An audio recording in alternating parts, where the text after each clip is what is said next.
Hey, Matt. Hey, Dan, how you doing? Good. How are you? Good, thanks. You able to get your video? I can't see you. Let's see. Hang on.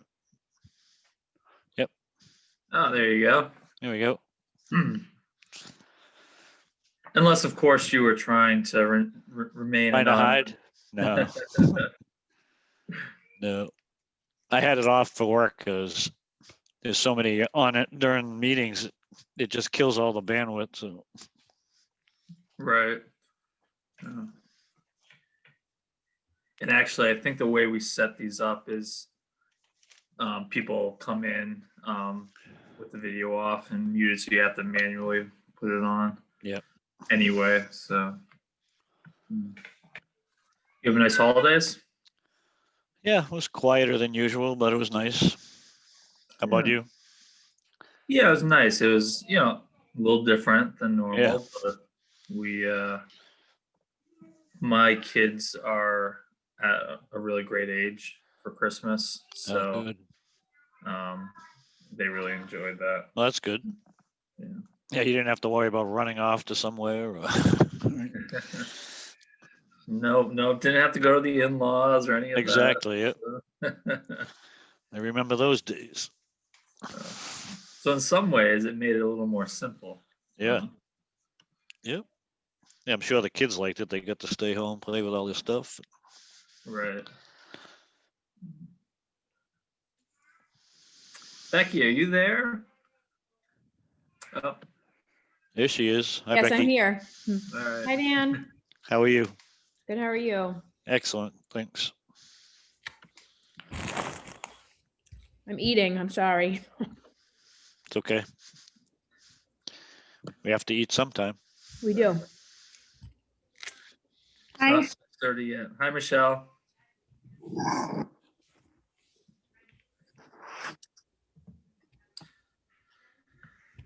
So you're only going to be able to be with us for half an hour? Yeah, unfortunately. Some positive cases? Yeah. Okay. It's unfortunate. No, we were doing so good too.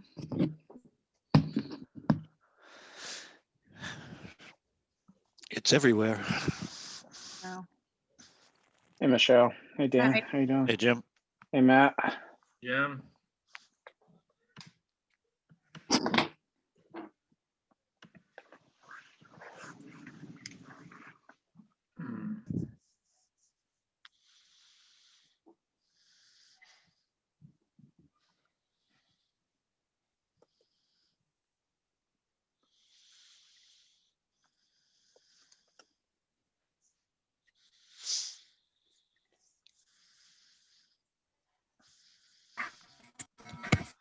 Dennis?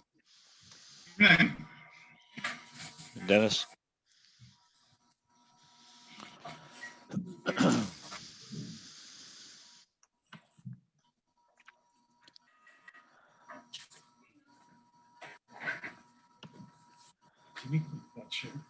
Hey, Matt, is this up on board docs? No. It is not, because this is a budget committee meeting. Okay. So Let's go back to the historicals. are you looking for the budget docs? I got it. Okay, I just went back to the December meeting. great.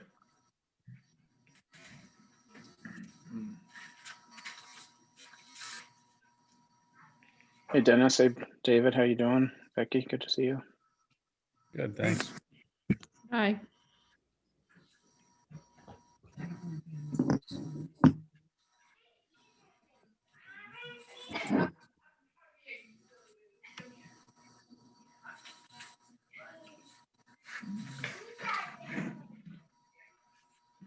Michelle, I just talked to Caroline, so I'm aware of the situation.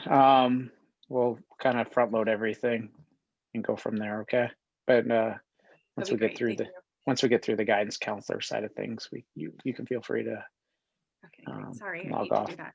No, it's been a heck of a run. So we'll Yeah. it's been a bigger success than I probably ever would have imagined this summer. So it's not we'll be Little okay. blip. It's not going to last Yeah. forever. That's right. We'll be back on track.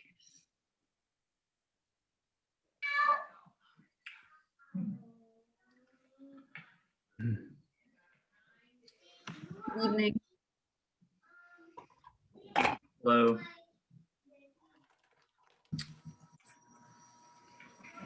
Do you know if someone was calling in from their phone? I see a phone number that I don't recognize. Or was everyone doing? Okay.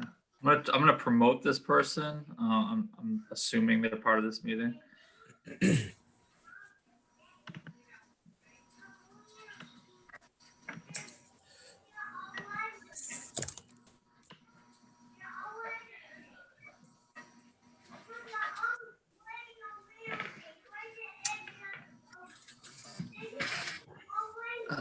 Hi, is there the person that dialed in? Can you identify yourself, please?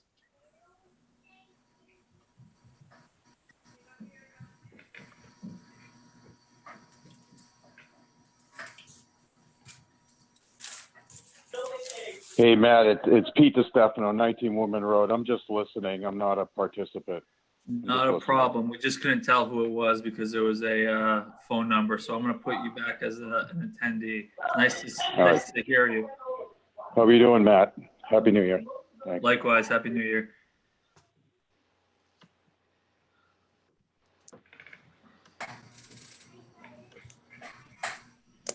All right. I think we have everybody. Is Ron Preston going to join? Anybody know? Or I don't know. I can probably get started. Haven't heard. You can jump in if he if he joins. We'll keep an eye on it. All right. How do we want to kick it off? Do we need to do a statement here or no? But I think Dennis has a statement. As the chair. Hopefully a simplified statement.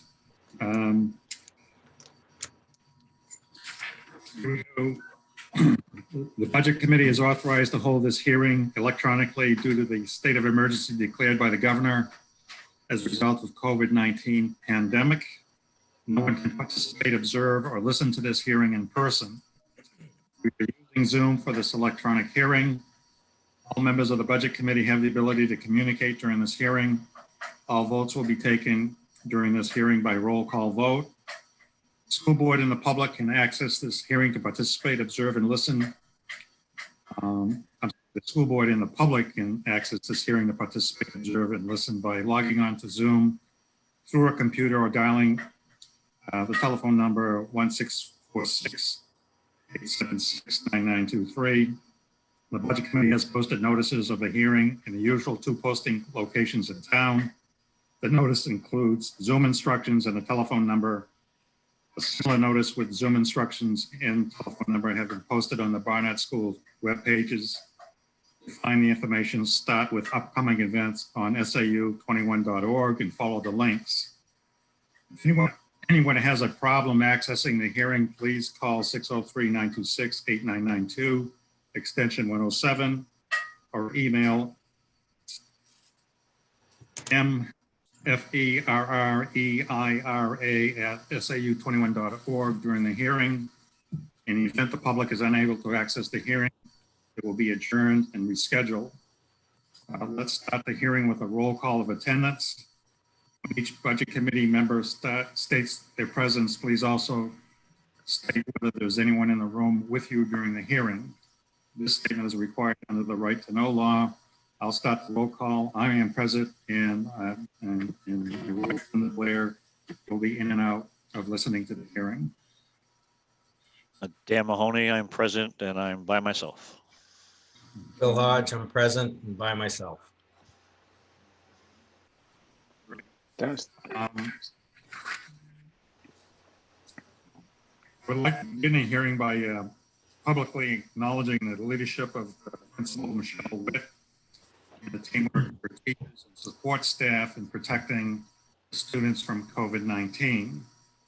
Indeed, their collective effort has led to less than a handful of families whose students are attending remotely.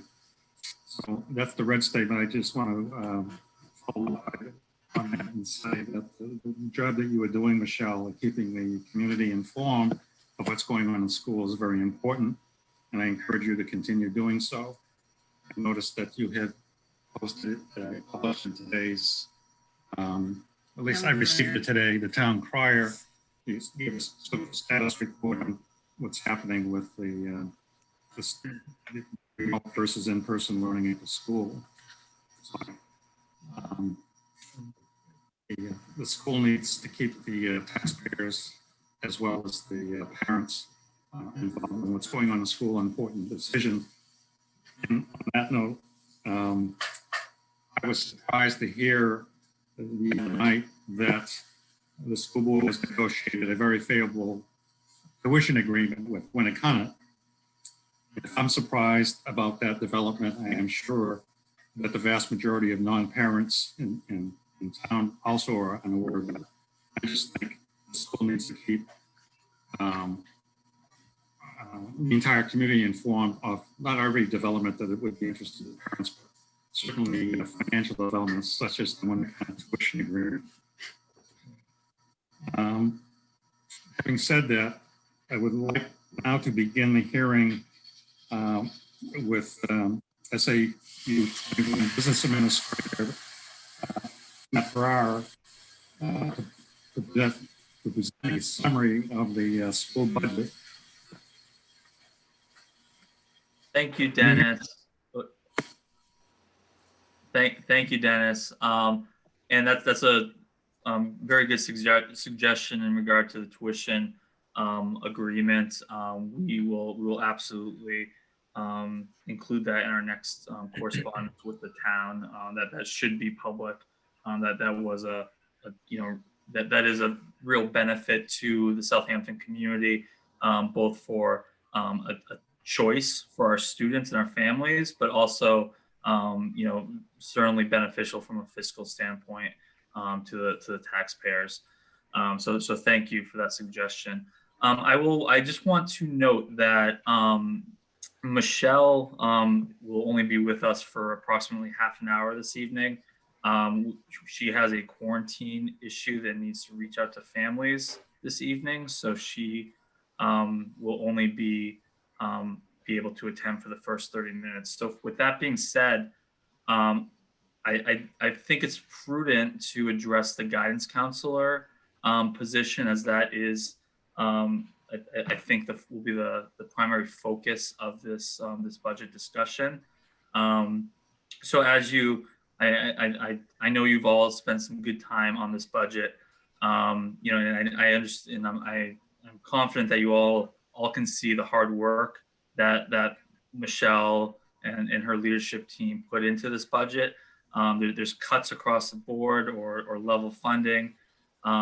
Really, the increases are all either contractual, legally mandated. So you're looking at special education. You're looking at CBA. You're looking at state retirement system, large increases. And then she has two. We have two primary initiatives that were really.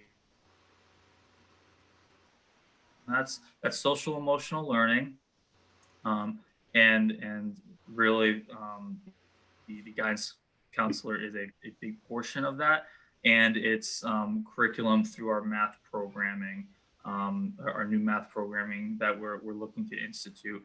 So I just want to I know those are the two.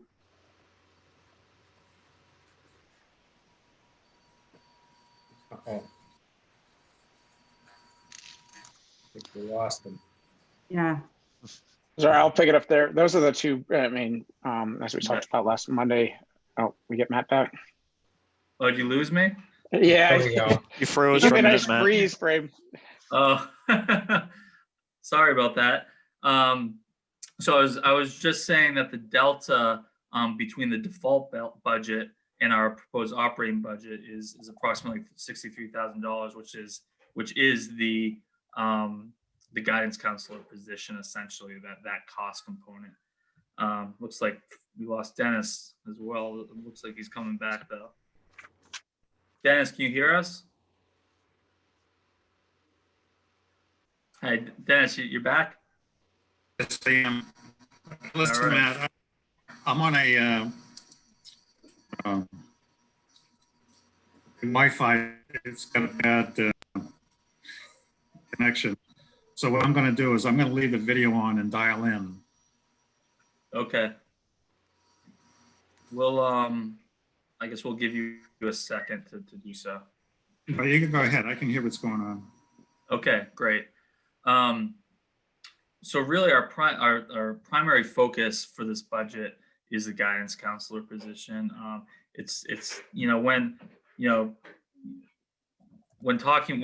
Lupini came on board, and he started his entry planning, he takes a look at each individual school and kind of, there's some core components that consist of every, how do you operate a school system and individual schools.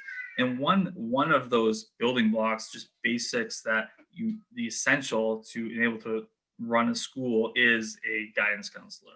And that was something that he early on, last year identified. And Michelle, really, she's worked hard to try to, fill the gaps and try to utilize other people to fulfill that glaring need. But it's really not tenable to provide the tier 2 support that we need. And tier 2 support is particularly important when we're looking at special education costs, because what that essentially means is we're not proactively working with those students that we've identified as having maybe some behavioral or other problems that end up becoming or being identified and going into special education. So that social emotional support that guidance counselor would normally provide. I'm just gonna, Dennis, are you can you hear on your phone now? I see you there. I'm gonna allow you to talk. Okay, can you hear me now? Yes. All right. So really this position will save us costs in special education, in the preceding years. I mean, we at Southampton, we're at 26% identified students. That's approximately 10% higher than the state average. That's something that jumps off the page when you're looking at, school. Now, granted, we're talking about a small sample size, but it's been pretty consistent if you look at the school historically. And that's one area where we've identified where, an initial small investment will save us money long term. So I don't want to talk any longer because I want to give Michelle the opportunity to speak on this issue. So Michelle, do you want to maybe just give a quick summary of why you feel that we need this position? Sure.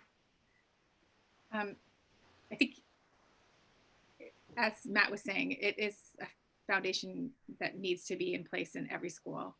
And while we have a part-time counselor right now, it's definitely not enough. And I think when I started here, that was something for my entry plan. I interviewed people, I looked at data, and it was glaring to me that this was an issue, that we had such a high percentage of students in special education, and we didn't have as many in the tier 2, which the tier 2 is the supportive students who don't qualify for special education, but they aren't thriving in the general classroom and they need extra supports. And so we've developed a good assessment system to screen these students and to identify students who need some support, but we don't have the staffing to provide the support. And so what's happening is those students are not receiving early intervention, and they're not able to recover, and they end up in special education.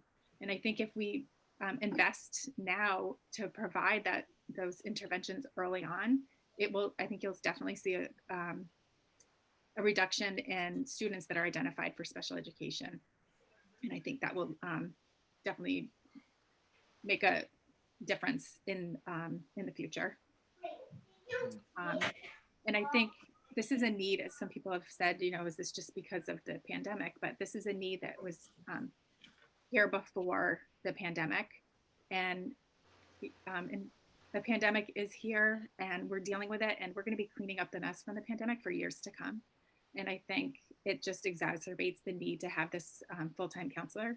And it's better to be proactive than to be reactive, because right now the system that we have, because she's only there part-time, it's almost like we wait for students to fail before we provide them with services.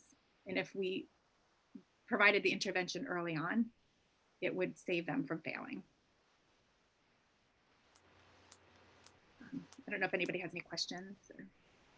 Michelle, I don't know if any of the budget committee had an opportunity to watch back the school board meeting from Thursday, but I thought your first slide there, where you kind of outlined how you envisioned a normally functioning school and by percentages for tier 1, tier 2, tier 3 compared to where Barnard is today. Mm-hmm. I think that's pretty, at least for me, that was really powerful to see. And I think that'd be pretty informative for the budget committee if they haven't had an opportunity to review that. I didn't get to see it.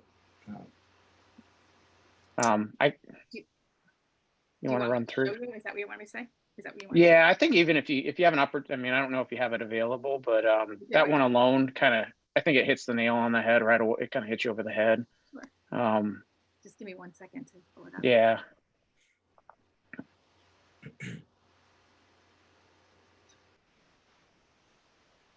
And while she's looking that up, just so if you guys didn't have an opportunity to see it, so we had obviously Michelle, the guidance counselor, and the special education director on the school board meeting, and we had a probably 30 to 45-minute conversation, kind of going through all the details here. And at least my takeaway, and Becky and Sharon and everybody else was pretty much on this too. I think from our side, it seemed everybody was in agreement that that this would be a much better system for Barnard to pursue, and would ultimately lead to to better intervention and less kids being coded in the special education side of things, because they would be identified and worked with in the intervention side before they went down into the special ed side. Yes, that slide 3, I think, is pretty important.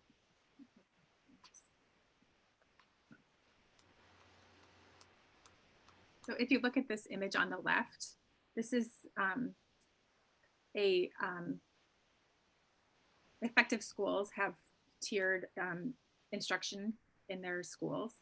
And the bottom is the green, which is in a healthy school, about 80% of students are receiving tier 1 support, which is in the classroom, effective instruction that all students receive. At the top in the red is special education, and that should be about 5 to 10% of your student population should be in special education. And those are students who need intensive support through IEPs. And then in the yellow is the tier 2, which should be about 15 to 20%. And that's the area that I'm talking about, of students who aren't able to thrive in tier 1, but they need some extra support in order to keep up with their peers. And as you see, our Barnard School is on the right, and we have 26% of our students are in special education, and only 10% are receiving tier 2. And part of that is because we don't have the staffing to provide the tier 2 that is needed. And so what's happening is these students are needing support, and then they're not getting it because we don't have it. And so they're not getting an early intervention. So they just go further and further behind year after year, and then they end up in special education. And I think that if we provide this intervention early on, we'll be able to catch them so that they can catch up with their peers sooner, and it will reduce our referrals to special education. Do you want me to keep going? I mean, I don't know, based on the, for the budget committee, I mean, I know we talked last Monday, kind of going over this. I think it was really from my perspective, we asked, obviously, the really telling thing came from the special education side of things, and Ms. Beatty and her kind of opinion there was that it's just really difficult to have a plan in place for children who need intervention when a guidance counselor is only there a day, maybe 2 days, per week. It's really hard to do that. And ultimately what's been happening at the younger level is that they are getting referred to special education. And then at that point, a plan is put into place. And she basically said that, in her opinion, if there was an intervention staff that could handle the intervention side of things and really help these children and students before they fell behind, she thought without a doubt you would see a reduction in the special education side of things, and that it would be just a better for the overall school. Michelle, is that a fair representation of what she said? That's exactly right. And I think, this slide, if you look at this, I can just show you, this is just one example. We're doing screenings continuously, but in a recent screening, we have identified 28 students who are in need of counseling support. And of those 28, 12 of them are receiving services through IEPs and 504 plans. And then we had 16 students that needed counseling support, and we just had to prioritize which 6 we felt like were most needy, and they're receiving that tier 2 support. But because she's not there long enough, we still have 10 students who aren't receiving the support they need, and those are the 10 students that could potentially end up in special education. And the cost of special education, we would have to go to outside counseling services for that, and that the cost of outside counseling is about $125 an hour. And so just for those 10 students, which is at this time, but that could change and increase at any time, that's an extra $45,000 a year in costs that we would have to come up with, because we don't have a counselor that's providing it. And the other issue that happens is that they could potentially, the longer we wait to provide the services, early intervention, we know from research, is the key to helping these students. And when we don't provide that early intervention, and then it becomes out of our, aren't able to provide the services that we need in the school, and they could potentially be sent to out of district placement, which the cost is about $150,000 a year. And the Barnard School population includes students with significant mental health needs. And so that is a possibility. And then I just wanted to point out the responsibilities of a counselor isn't just doing counseling services. There are a lot of things that are not happening in our school because she's not there enough. Right now, she's able to provide the counseling support for students that are required by an IEP or a 504 plan that's required by law. And she is providing lessons to promote systematic change in the classroom. And she's providing some tier 2 supports, like I just mentioned, those 6 students, but we still have some that are not getting those services. And she is providing some professional development and consultation, but not enough. And that's an area that is a major need at our school and at all schools. Teachers nationwide say they need more help with dealing with students' social emotional behaviors. And so these are all the things that are not happening at our school because she's not there enough. She's not able to provide community outreach. And like I said, she's not providing the tier 2 supports that we need. She's not able to provide crisis intervention. We don't have anyone providing small group needs with students, or classroom consultation, or helping teachers with best practices for social emotional learning. We're not doing any development to provide career awareness, or we're not doing any, we're not providing, it's falling on other people's shoulders to help students who are transitioning into high school and doing course selection, and also with the transition into kindergarten.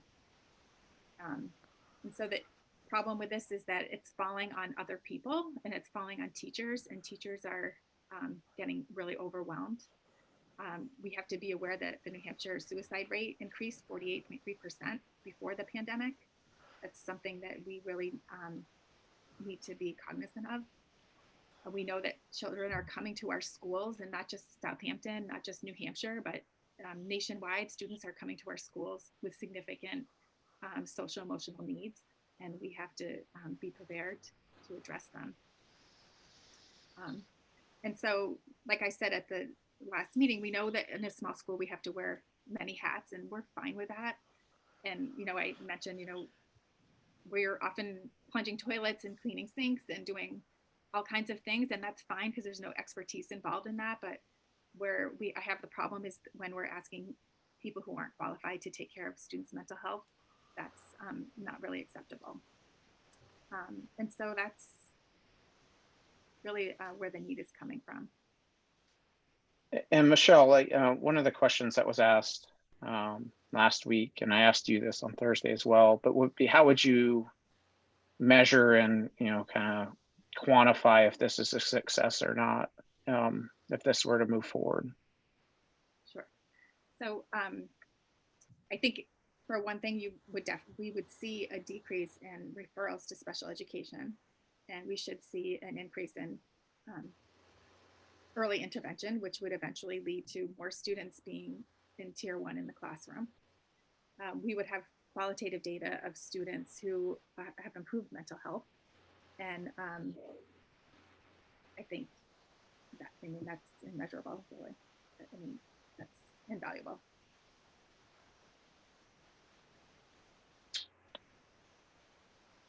Anybody have any questions?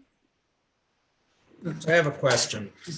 So who is referring all these kids to be in the special ed program? Like, where does that come from? I can speak to that if that's helpful.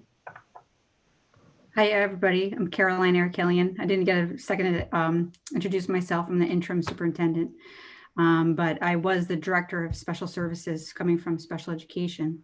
So I can address that regarding special education.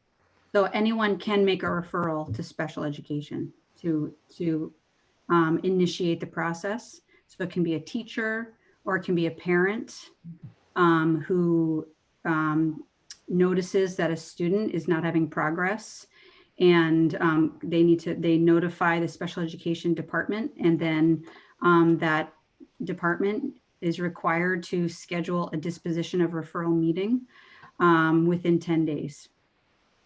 So that's the process for referring students for special education. But then once they have the meeting, they need to, the requirement at the referral meeting is not necessarily an instant evaluation necessarily. They're required to determine what other methods have been used to address the student's challenges or gaps or whatever they're struggling with. So sometimes at a referral meeting, the people at the meeting, whether it's parents or teachers or administrators, they will talk about, the student was in some after school help for trouble with writing, or they had some extra help before school with their teacher for help with reading, or we changed the books that they need to read to meet the competencies in their classes. So we have tried different things, or they have been with the school counselor to address some of their social and emotional challenges or things that they're struggling with.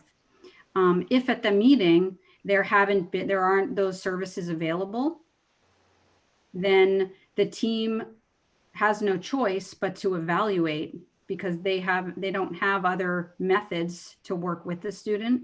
They have to evaluate to have the actual results of the evaluation to determine if the student is does have a disability, whether it's a specific learning disability or a health impairment or speech and learning, speech and language impairment, sometimes developmental delay. So that's where a team gets the information from, the evaluations, and then they have that meeting and determine if the student's eligible for special education. So who is the team?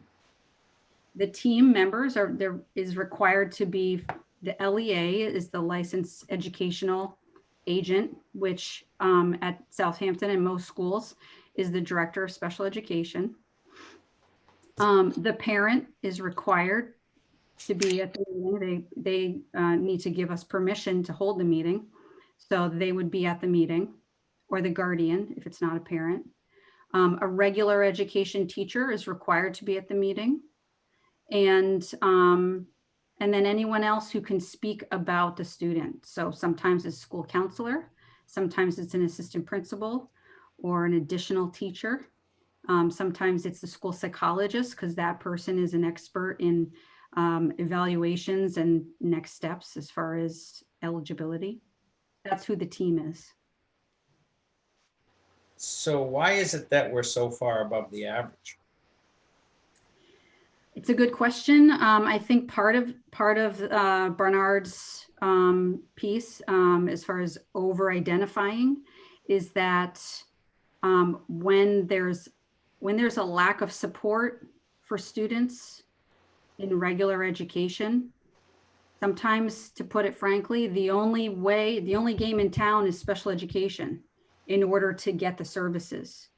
Because by law, you have to have counseling available and speech pathology available, occupational therapy available, specialized instruction in academics available. All of those, if that's in an IEP, you must contract with those if you don't have them on staff. So for example, if you evaluate a student and you determine that they need a certain kind of service, and that's in an IEP, it's a federal document. And if you don't have that on staff, you have to contract out, and you're looking at $100 or more per hour. Whereas if you backed up to not even get to that point and enriched the services that you have in the school itself, that, you know, are hallmarks of schools, the positions like a guidance counselor, you may not necessarily even get to that point. And I think that's what Michelle's talking about in her PowerPoint, is that's the middle tier. You know, so instead of going to the extreme, you have a stronger base, a stronger middle tier to support the students. So then we're not referring, because the concerns are addressed by someone who's already on staff, someone who's there 5 days a week, who specializes in mental health and wellness. And so when a student has that opportunity to meet with someone who's part of the school, a team doesn't need to come together. You don't need to refer them and go through the whole legal process of special education. So in hiring this guidance counselor full-time, we're supposed to be eliminating 2 positions. So what do those people do now?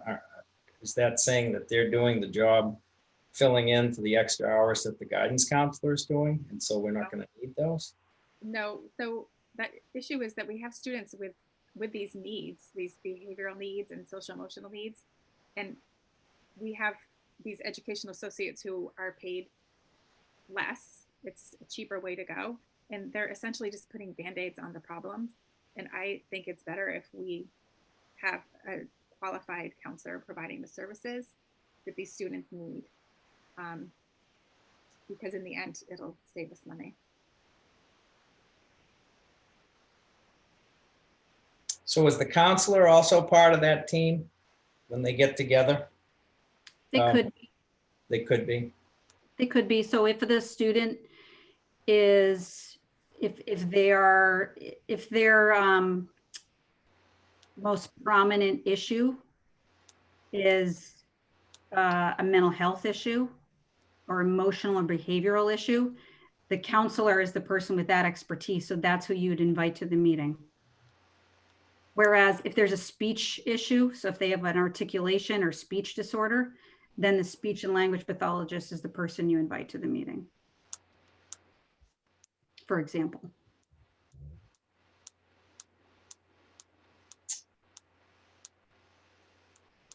What does the home school coordinator do?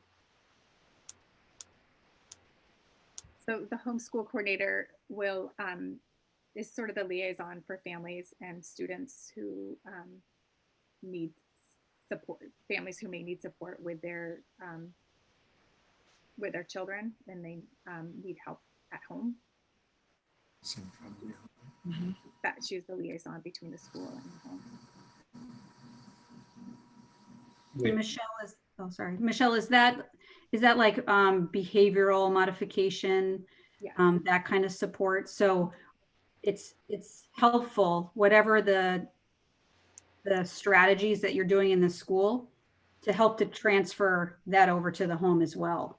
So whatever they're doing in school to work with the student to encourage, strategies and coping mechanisms for the student to access the curriculum. We want to make sure that the parents, when we have this kind of position, we want to make sure the parents also have that same information. So they're carrying it over into the home setting. So it's consistent for the student and they're meeting that same, they're learning because they're meeting that same advice wherever they're going. So that position is an existing position that's rolling into the guidance counselor position, as well as a consultant behavior specialist. So that's where some of the monies are coming from to fund this position, because it's not a straight new hire. I mean, the total cost is we're trying to find different sources to be able to fund it. So those are two areas. We're also supplementing with some grant funding.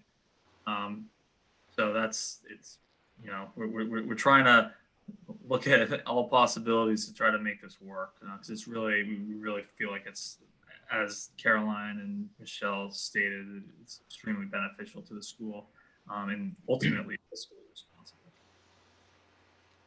Matt? Can you hear me? Yes. Okay. So traditionally, the budget committee has made decisions on the school budget on the night of the hearing. I want to know how much problem I'm going to create for you if we make no decision on the budget. And for your answer, let me explain why I want to delay making a decision on the budget. I have not seen the numbers from the town side yet. The hearing on the town budget is next Tuesday night. And looking at the numbers that I have in front of me, we're looking at an 8% increase in the school budget without taking into account the expansion of the guidance, position of the guidance counselor. If you add that in, the increase in just the operating budget is 10%. Just so that Michelle understands where I'm coming from, I try to balance the interest of the school, the taxpayers, as well as the town in making budget decisions. And right now, I can't do any balancing because I don't know what the town numbers are.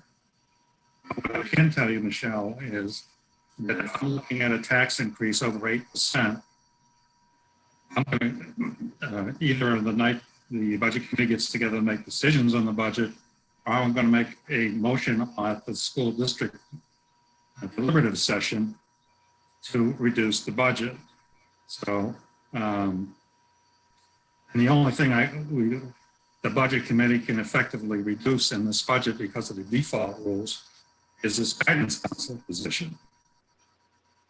I am persuaded by your arguments and the material you presented that this is probably a good investment for the school. But I am not sure, both from the school's point of view in the taxpayer's point of view, that this is the year to make the investment. Through no fault of the school board, you have mandated uncuttable 8% increase in your budget. And you're coming to the school, the budget committee and saying, just another 2% for the guidance counselor. And I've been in town a little bit longer than you have. And my red line in terms of what I think the taxpayers in this town will tolerate is an 8% increase. And we're looking at a 10% increase. And again, I haven't seen the town's numbers yet. If the town's comes in anywhere near 8%, then I, in attempting to balance the interests of the parties I just identified, the taxpayers, the school, and the town, I have a problem with the numbers. That is not to say I'm not, based on the arguments I've heard in favor of expanding this position, that next year I would enthusiastically vote for the proposal if there was room on the financial side. Typically, and I have the selectman, Representative Ron Preston's on board, I typically do not second guess the school board or the selectmen on their policy decisions. What I typically do is estimate what I think the financial impact of their decisions are. And if they're willing to take the political heat from the taxpayers who are upset with the tax increases, let's deal with it. But at some point, I have to step up for the taxpayers and say, no, even though all the arguments, there are good policies arguments in favor of this position, I think it's too much for the taxpayers, and I'm going to leave my position. So I know you have to leave, but I just wanted to get that out on the table so that you understand. If I might add something here, I regret that I was late. I was late because I was caught up in a Board of Selectmen's meeting that went easily a half an hour more over discussing these kinds of issues. And I imagine when Dennis sees our figures, he's not going to be too happy with them. But you should know that the reason I'm a half an hour late is because we have a tanker truck in our fire department that is really not serviceable. It has to be taken out of service. And the fire department wants us to put a warrant article to buy a new fire truck this year. And even though it's just a matter of payments, it's a very, very significant chunk of money. And all three of the selectmen voted against it. Great trepidation. It might even appear as a citizen's warrant article, despite us. So we're facing things like this. We are a town of 814 people, amazingly enough, or something like that. But as I pointed out many times, to administer a town, whatever the size, there's a certain fundamental cost. And we don't have scale. We don't have any sort of economies of scale in town. So this is a very, very tough year for us. And I don't, I have some background in what you're talking about. I was the regional administrator of Medicaid in Boston for 12 years. I did with a lot of special education funding. I was at the US Department of Education for 3 years in charge of research and statistics. So I know what you're talking about, and I know how important it is.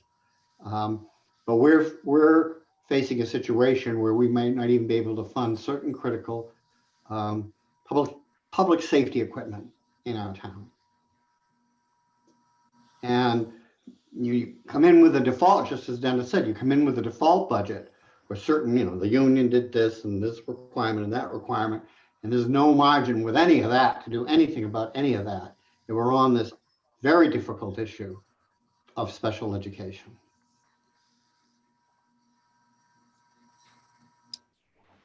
So I asked you a question at the front end before I got on my soapbox, and that is, can you accommodate the budget committee not making a decision on this budget tonight until we make a decision sometime next week? Yeah, so we, the last day of public hearings allowable by state statute is, I think, next Tuesday. So I think the town is on the last day. So we are required to send over the MS-27 to the state after that, at a minimum that next day. So next Wednesday. So you could technically, as long as you vote prior to then, and then quickly DocuSign the MS-27 by next Wednesday, you could conceivably vote anytime up till then. Right. I understand the last day for a hearing is next Tuesday, the 19th on the school side. But the budget committee could meet after that without a hearing, just to make decisions on the budget, right? Well, no, because we are required to provide to the state the budget committee's decision, or on that following Wednesday. So now you'd have to take some type of action. Now, I think technically, I'd have to check with legal counsel. I think technically you can make changes after that, right up to the deliberative session, but I'd have to verify with legal. Well, what we've done in the past when we've had this dilemma that we need to see the town numbers before we make decisions on the school, is that we have made a decision to meet the deadline that we just described. The budget committee, as I suggested earlier, has come to the school deliberative session and say, okay, this is what we're looking at as a tax increase, and the budget committee is making a motion on the floor to reduce the budget. In this case, it would be to eliminate reduce the operating budget by $70,000 to effectively eliminate the increase in the counselor's position. So I have a dilemma tonight if I'm dealing with those deadlines. The budget committee, my sense is that the budget committee might vote to cut the budget tonight if we were forced to make a decision tonight. And then the school board would be living with a budget committee recommendation cutting the budget by $70,000, and that would be in all your paperwork that's in the town report and as well as posted. Or the budget committee could vote in favor of the operating budget as presented, knowing that the budget committee could make a motion on the deliberative session to amend operating budget and reduce it by $70,000. When the budget committee has done that in the past, and when the town has been facing significant tax increases, I've actually got the support of the school board on those motions because I understood the implications for the taxpayers. And I believe you've been at some of those meetings where that hasn't been done. And I'm explaining all of this, Michelle, because you're the new person on the block. And I just want you to understand the little end on how we're going to solve this problem. Thank you. So Dennis, you're suggesting a $70,000 cut? So that's actually, that'd be below the default budget. That'd be $7,000 under the default. And that's more than the guidance counselor. So the differential with the guidance counselor would be about just over $55,000. Right, but I'm adding in the additional costs associated with the retirement and the other benefits, which was an additional 20. No, that's the 55 is at the all in, because keep in mind, we remove the salary, we remove the benefit, the retirement, health insurance, but then we have to add in the out of district or the out of district school to home coordinator, sorry. You have to add in the behavioral specialist. You have to add in the grant funding that was going elsewhere, but now needs to reside in the operating budget. So those are all required costs that we have. Those are all, so the differential is really just over $55,000. Isn't there, Matt, isn't though on the vacant position on page 15, which I think is a assistant, why does it say vacant? Does that mean there's nobody currently in that position? The home to school coordinator? Uh, Page 15. Oh, the EA, the educational associate. At the time of the budget development, we did not have someone there. We were hiring. So I think we have since hired that position. So it's full now. And we're not suggesting we put that EA back, although we really, it'll be difficult not putting that educational associate back. But I mean, that'd bring it down to $35,000. The $55,000 is just the home to school coordinator. It's just the behavioral specialist. And then it's the grant funding for the SLP. That's it.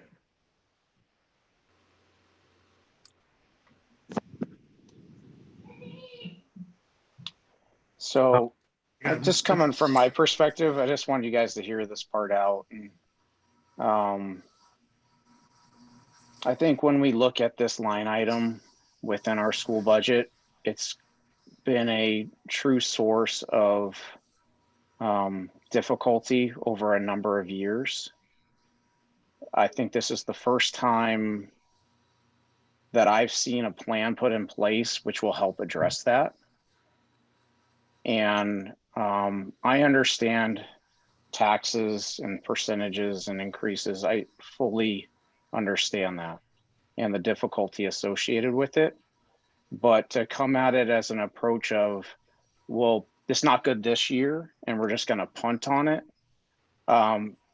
is really the wrong way to approach this, because it is a line item that we have zero control over if we don't do things within the school system to address the needs. And it's only going to become a bigger and bigger issue down the road, which it has done over the last number of years. This has been something that has been a focus, and I think we're finally getting to the heart of what the fundamental issue is within the school system and how to address that. And I would have a real problem if that isn't addressed because of a fiscal issue, because it's going to hurt us in the town over the long term. I understand the long-term argument, Jim. I suggested I understand the arguments. I'm all on the board that this is going to save us money in the long run. My problem is a short-term problem. I'm suggesting that we delay it for a year, not 10 years, not 5 years, 1 year. And I'm willing to take the risk that the long-term costs might increase slightly over the next year if we don't put the fix in this year. And I understand that perspective. I just have a different fundamental viewpoint of not waiting to address an issue which has been incredibly difficult for us to manage from a school budget perspective. Like, I have zero control over this thing, and it's just been running away from us. And so to keep this thing, I mean, I don't have any guarantees next year that we're going to have support again, because who knows what's going to happen. I do know that this has a high probability of working, and that this will really help address a problem that we have within our school budget. That I definitely understand, and we've done enough research on it. We've looked at it, and this is really short-sighted. And I get that, I completely understand the issues you're looking at. But we got to figure out a different way to approach this thing where we can address this issue within our school budget, because I'm concerned long-term on this. And we're only adding more and more kids. And the longer we wait, the more that we're going to have kids that, that could get intervention and will get coded into special ed, and then we'll be stuck in a higher cost structure. But what if it doesn't fix the problem? That's a concern. So now we have a full-time person. I'm going to tell you where I'm coming from. Your presentation was very good, Michelle, but I'm like Dennis. I've talked to a number of people in this town who are at the point of thinking about moving because they can't afford their taxes anymore. And so being on the budget committee, as Dennis said, we have to weigh this. We're voted in as budget members to be good stewards between the town and the school.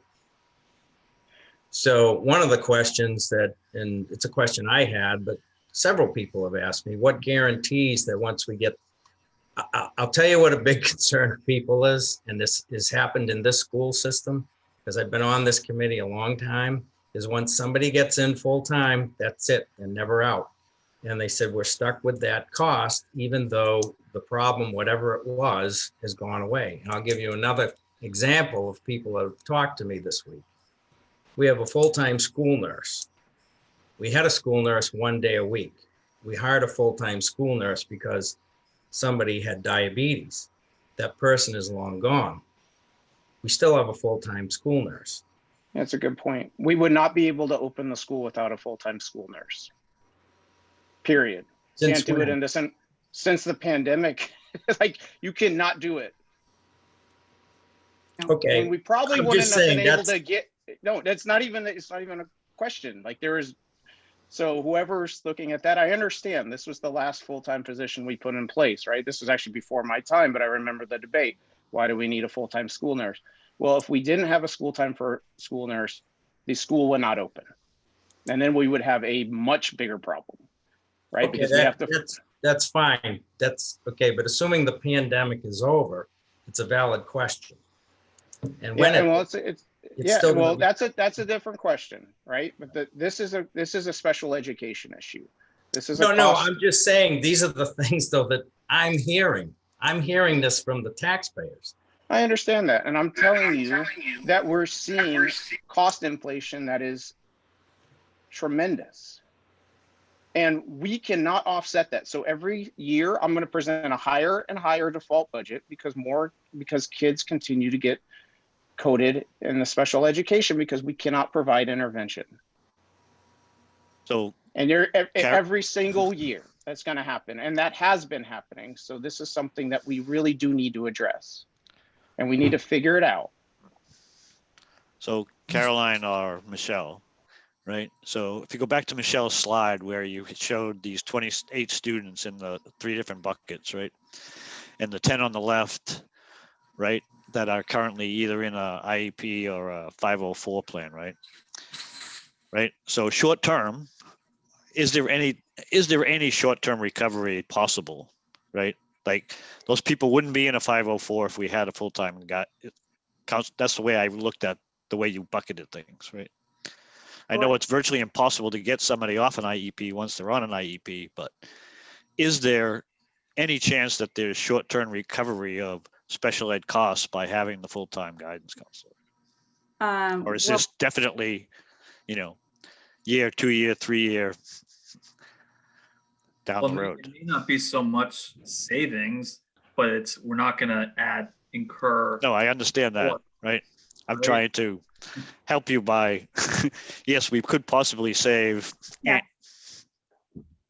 Yes. So the state average in New Hampshire for a school to have for IEPs is 12 to 14%. And Southampton, I believe, is 26%. 26. Is that right? Yeah. So it's significantly, it's 12% higher than most districts. If a district does have a higher percentage than the state average, there's usually a lower socioeconomic level associated with that. That's not the case at Southampton. So it doesn't add up. It shouldn't be at 26%. It should be at 14, or really it should be between 11 and 13%, I think, as, is like a healthy place, because you will always have a percentage of kids with actual disabilities who need year after year of therapy.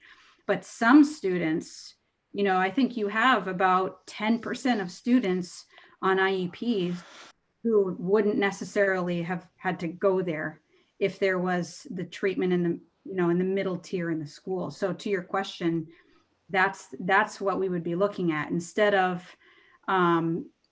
looking outside, contracting services, overtaxing the people that we have. We wouldn't have to get there, and we could begin to be addressing some of these student needs, this 10% of kids' needs, before having to identify. And I think it's really different from, I appreciate that example. And I understand that, living a lot in the district funding versus grant funding world. People say, oh, if it's grant funded, you're just going to ask us for district funded pretty soon. Or if it's full-time district, then we're never going to let that person go after, like the student with diabetes. But with a counselor, it's different. It's like a constant source of prevention, so it's a constant source of nurturing that tier 2 student so they don't go into that higher cost bracket. So while it's like an insurance policy to not get there, I can't sit here and tell you, oh, in 6 months, the cost will go away, or we'll get 10 kids off IEPs. We can't say that. But I can tell you, I share the urgency because, the ramifications of this pandemic on mental health is now, and it's certainly in the fall. So if we are faced with either a part-time counselor or a different counselor, if this current one we have now, who's excellent, I'm not saying she's going anywhere, but if she needs a full-time job and we have someone new, that's just another transition of a new person who's part-time while trying to bring kids back into some kind of normalcy after a big pandemic. So although we needed this anyway, we're going to have ripple effects of what kids have had to go through for several years. So I share the urgency. I hope that answers your question a little bit. Thanks. The nurse is an example of a full-time hire that hasn't gone away. Although I think you can make the argument that a nurse is pretty important full-time position to have in any school. Purely from a liability perspective, from the business office, I want a nurse in every school. But that being said, it's absolutely true that SAU 21 cuts positions. So in the 4 other school districts within the SAU, we are cutting 14 positions this year. Year prior, we cut 11. So if there is a position that's not needed, we will cut it. Southampton is not in that position. We are on a bare bones, lean budget. And when it comes to tax rates, in 2019, there were 37 towns in Rockingham County. Southampton was 27 out of 37 for tax rate, the 27th lowest tax rate. So I'm not sure what town they'll be moving to. It's going to be Newcastle or Rye, but I don't know where they're going, but that's all I've heard. Massachusetts, but they're going to be taxed on income. But the way I see it, this guidance counselor, this is a differential with the default budget. You could potentially put this out to the public to decide, for the community members to decide. If they don't feel that this is a worthwhile position, they will vote it down and it'll go to default, right? So that to me, it's pretty cut and dry. Like we feel that it's extremely important. It will save us money long term.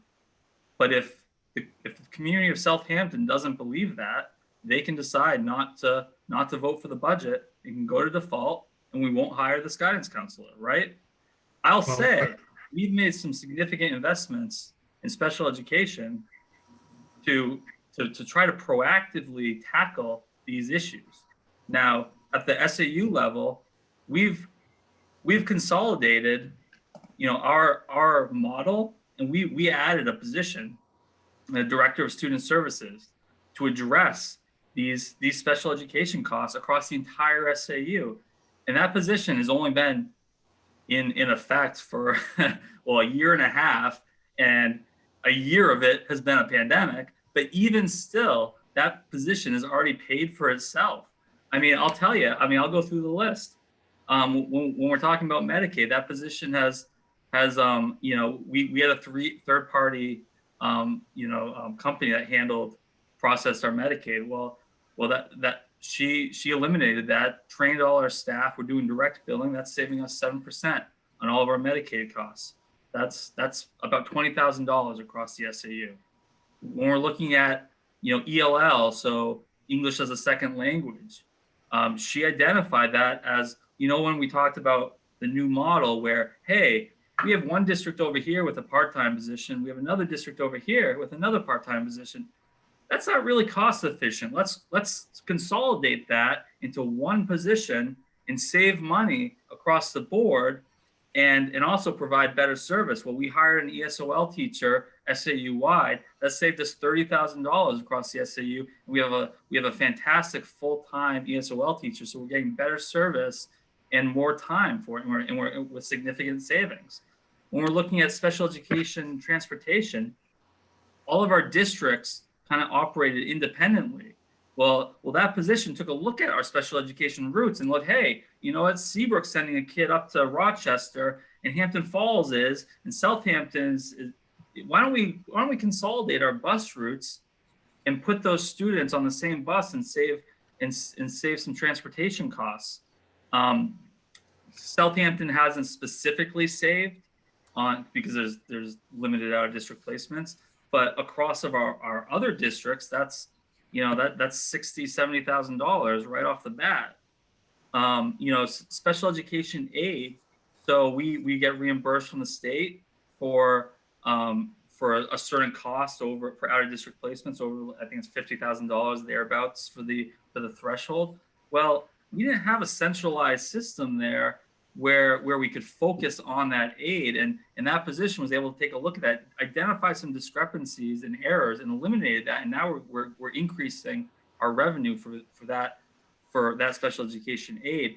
And this year we may actually benefit here at Southampton because we do have a high cost out of district placement. So we will likely get more of that aid back in grant revenue.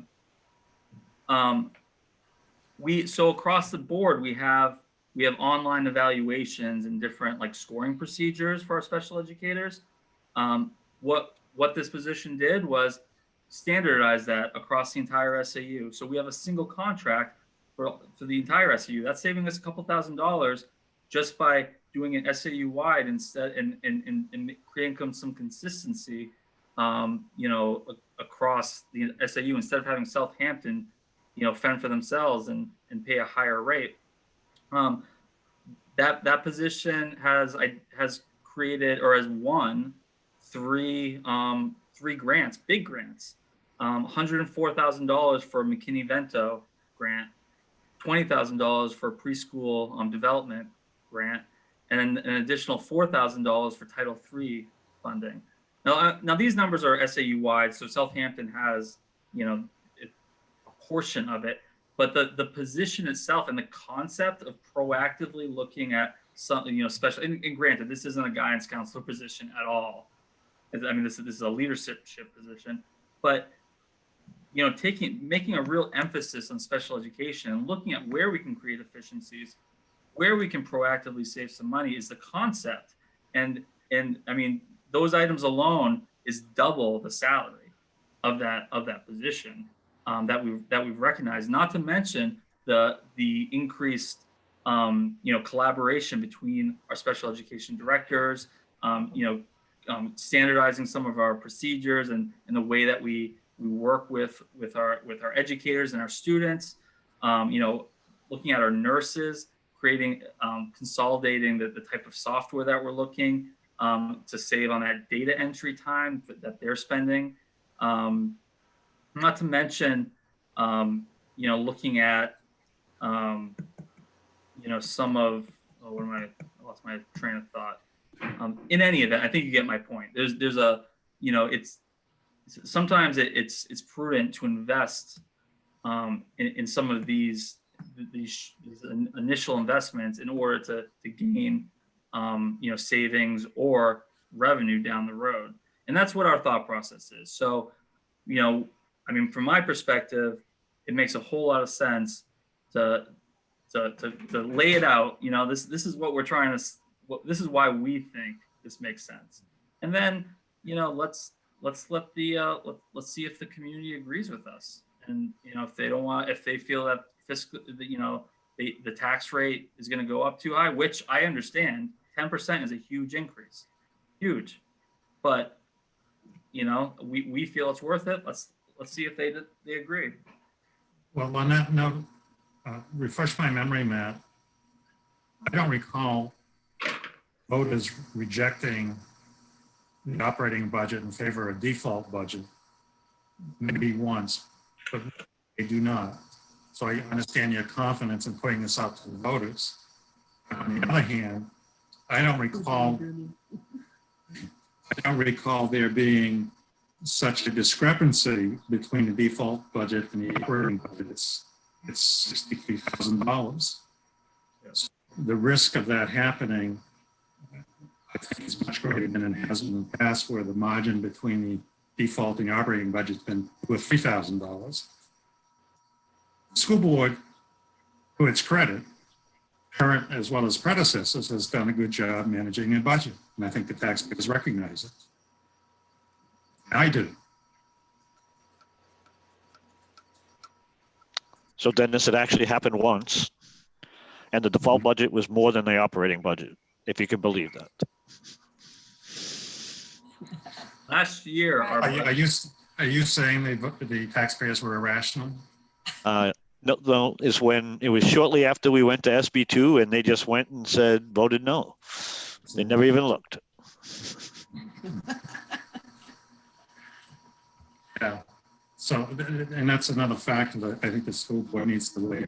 You do not want the taxpayers to get in the habit of voting against your operating budget in favor of the default budget.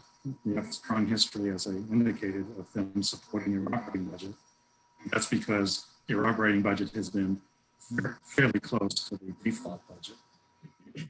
Well, I think that's fair, Dennis. And I mean, our goal is to have the budget committee support this. Our goal is for you to understand that we're not looking to do this to increase the budget. It's to save money for the town. And I understand the short-term implications of that, but that doesn't necessarily make it the right decision not to support this if it's going to benefit the town. And that's where I'm coming as a, you know, I've said this many times before. I am not looking to blow this budget, like get it higher. That is not the goal here. The goal is to get a line item which we cannot have, that we have very little control over, is to get that somewhat more under control. And this is the first time that I've seen a plan that actually makes sense to me that will help address that issue. And you know, I think the benefit is also probably going to be, it's going to be more beneficial to the children within the school system as well, right? It kind of hits both sides of it. But 26% tier 3, I mean, just look at it. That just jumps out at you that something has to be done here. Yeah, I don't disagree, Jim. Let me extend a special invitation to you to participate in next Tuesday's town budget hearing. Because what happens at that meeting is going to influence my decision on the school budget. Yeah, that's fair. Jim, I'd also like you to come to that meeting. Yeah, I'm happy to. We need your expertise on the town side, Jim. Oh, he was telling me plenty over the weekend. Yeah. I mean, so I hope you guys understand where we are at, and I understand where you're at. And you know, so if we need to figure out, Matt, I don't know, are we gonna get support for this today, or it sounds like you guys want to wait? I think we just need to understand the implications of waiting from a process perspective. Man, I know you kind of ran through that a bit, but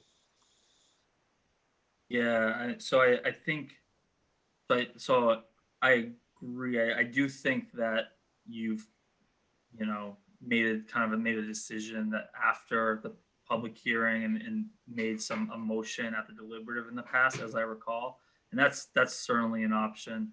I do think we need some type of action, whether it's, just approving this as is or making a reduction and approve, something. I'm not sure the exact date. Now, could you add the school budget to the agenda for the on the at the town public hearing to just a vote? Yeah, but what we do is just close down the town budget hearing and just have I the, think so. That would be that would be fine to wait till. I know that's enough time. I'll get the exact date for you, Dennis. But worst case scenario, you can take some action then if you'd like. the idea of approving the operating budget tonight and then making a motion on the floor at the deliberative session is not appealing to me, based on my sense that the school board would never support the motion. When I've done that in the past, I walked into the deliberative session knowing the school board was going to support the amendment to their operating budget to reduce it. I don't get any sense in this discussion that has a snowball chance in hell of happening. Okay. It would be good to resolve this prior to the deliberative, because the other item or the other issue that we're dealing with, and this is for everyone to, we haven't had this discussion with the board yet, but we have been advised by our legal counsel to keep the deliberative session very short this year due to the pandemic and public health. So we have a little less space because we have a classroom in the gym and a bunch of storage in there. So we're going to spread people out as much as we can, but we will be we're advising, based on legal counsel that we're going to try to keep this deliberative as short as possible. So, not a long presentation, really just a summary. Now I'm not sure how everyone feels about that, but that's what we heard from Attorney Casasa. So it'd be better. What I'm saying is it'd be better to have a resolution prior to the deliberative session. It's a win. What I'm saying is it'd be good to have some type of resolution prior to the deliberative session, as far as everyone on the same page. Okay. All right, have we exhausted the school counselor debate? I think so. Hmm. Oh, that's a little longer than 30 minutes, Michelle. You can drop off though. Thank you, Michelle. Are you guys good? I'm sorry, I don't want to leave, but I have to deal with this issue with COVID. Thank you so much. I appreciate your consideration. And please know that I understand that times are tough, and I never would put this forward if there wasn't a strong need for it. Not only financially, it's going to save money, but mental health wise, it's going to make a big difference. So thank you for considering, and feel free to reach out if you have any questions. Okay. Thanks so much. Thank you. Good night. Good night. All right. So what I would like to do now, rather than turning to other issues in the operating budget, we move to the sole warrant article dealing with the roof funding. Let me ask Will, did you have an opportunity to take a look at the specs and the winning bid? Actually, I did not. I didn't get a chance to look at that. So I know Matt reached out to me. Let me ask Matt this question. Just to know if this is theoretically possible. Suppose the budget committee recommends the warrant article and the current amount, which I believe is $99,000, $36,000 to be paid out of $63,000 from the fund established for these types of projects. So that $99,000 be available if Will could find somebody who could another contractor to do the roof for, let's say, 25% less, or we locked into the existing contractor as soon as the deliberative session, the voters approved this $99,000 number. Yeah, I mean, we could, I mean, so we haven't signed any contracts, so we could conceivably, you know, not utilize the contractor that won the bid. You know, I'd advise against. I mean, it's not great practice because we did go through the whole RFP process. As you know, we utilize a roofing consultant, ARM. They pre-qualified the vendors, and they were they did take a look at the bids, and they did approve that this vendor, and feels that it is appropriate from a cost standpoint. But I mean, if you want to take a look at other vendors, we could throw out this bid process and restart it. We'd have to do a whole new RFP process. I'm not sure if we would recognize any savings, but we could theoretically throw this bid out and start over again. Yeah, the reason I asked the question, Matt, because I did take a look at the letter that was sent to the vendor who won the bid.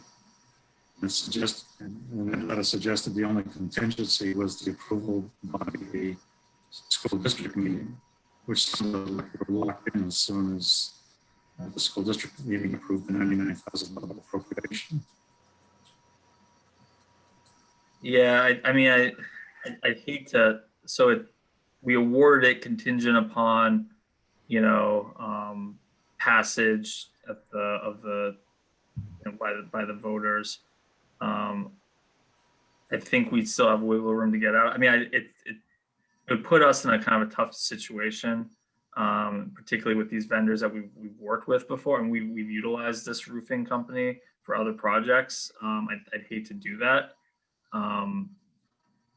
But I think legally we can get out of it. But it just from a business practice perspective, I wouldn't want to. That's just not the way I do business. Well, if there was a substantial savings, I mean, you can still go back to that company and say, at least give them the opportunity to match if we could get something substantial. I mean, if it's pennies, obviously not, but.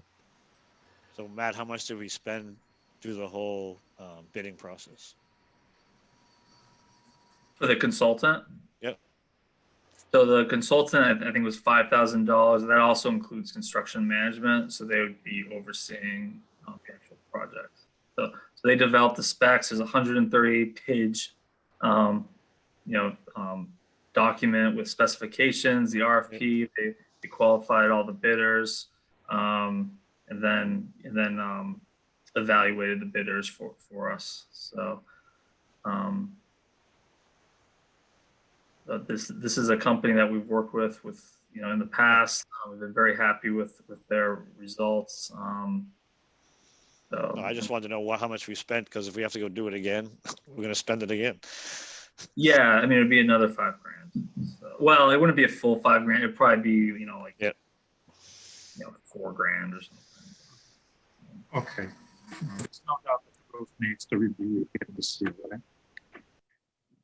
What's that? I didn't hear that, Dennis. You broke up, Dennis. There's no question that the roof needs to be repaired this year. Right.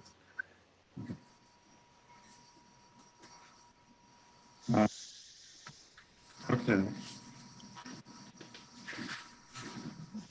Let's move back to the operating budget. We asked Jim a lot of questions when we had a meeting last Monday. I had an opportunity to ask Matt a few questions last week. So most of my questions have been answered. So I opened it up to Ron and Will and Dan to see if we could give me additional questions on the operating budget. Did you bring them the feeder frozen? Nope, I'm all set, Dennis. I have another question. Concerns the speech pathologist. I'm trying to see what page that is. We spent, is that what we spent $98,000 this year on speech? That's what we're budgeting? Let me just pull up the page. You know what page you're on? Yeah, you know what? I didn't write down the page. I just wrote down a note. It's page 19, Matt. I got it, page 19. So that's not what we necessarily spent. That's what we budgeted for. So, I mean, and from year to year, it's based on student need. So we actually budgeted for, it's actually the same. Just a portion of that is out of some grant funding. So how often is the speech person at the school? I think 4 days a week. Caroline, can you correct me if I'm wrong? That's right, 4 days a week. Yeah, it's like an 80% position. All day? Yes. And how many students would you say he or she is seeing? I don't have that number exactly for you, but 4 day a week person probably has a caseload of maybe 16 to 20 students maximum. Because she may be doing groups in addition to individual sessions.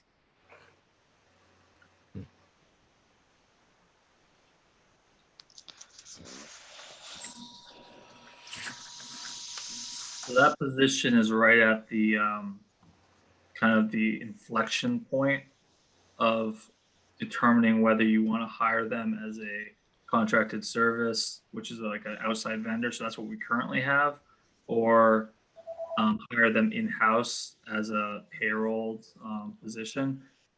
So with contracted service, you pay a higher hourly rate but you're not paying the benefits. So you're not paying health insurance, dental, retirement, FICA, etc. Typically, so that 97 is all in. If we hired someone full time, on the C, and they'd fall on the CBA. You're talking with all, assuming like a family plan, and then including retirement, dental. Obviously, they could be a single or a two-person plan, but that's like $130,000. So, we're kind of getting to that point where we have to.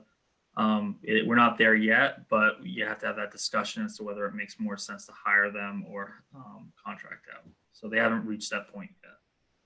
So when they're seeing, say, 16 students, are they seeing the same students multiple times during a week? Yes, so these would be students with services in their individual education plans for special education. And typically students might have, so the students on her caseload would see her maybe one time a week, one session a week, or 2 times a week, or 3 times a week individually, or they may be in a group session. But she would have the same, she would have one caseload, and it would only be, it would only grow by who is referred to special education. So as students come in, speech and language is not like mental health, where things can develop over time. Mental health issues can develop anytime. Speech and language is usually prevalent early on. So as students come in to school, kindergarten, preschool and kindergarten and beyond, it's pretty prevalent right away when students need speech and language therapy. The Both reason my- I asked the question is because my daughter is a speech path Mm. and she deals with severely autistic kids. Mhm. And yet where she works, she only gets to see them once a week. So I'm wondering why our speech path is seeing kids so many times a week. And is that an area that we could cut back on? So does she work in a school? No. So it's more common for in private settings for someone to go to that place for a longer time once per week. So like an hour, go there for an hour. It's more lined up with insurance.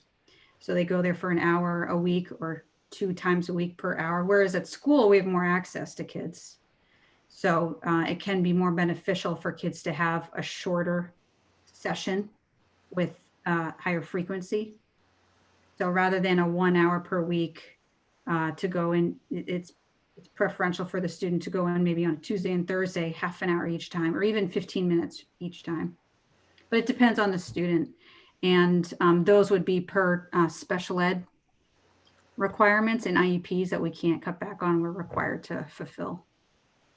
So for example, like so I have 2 children that have a speech IEP, and they get services twice a week through the school, and then I pay out of pocket and via insurance for a 3rd session. So that's once a week for them. So that's the exact example of that situation.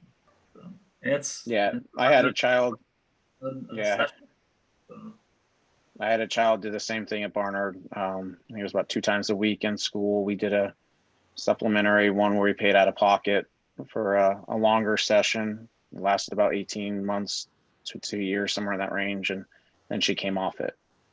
Kind of the same concept. Obviously the speech is a little different, but similar concept that we're saying with the guidance counselor. And if you address it early enough, then you can get them off it and back in, and the problem's resolved. Better for the student with the therapy itself, but also it can be more flexible and nimble around the student's schedule. So you don't have to take them out of a big chunk of one academic. They don't have to miss an entire hour or whatever of math class. You can kind of, just take a little bit out of in between 2 classes. We try not to impact the academics as much as possible in that way. Thank you. Sure.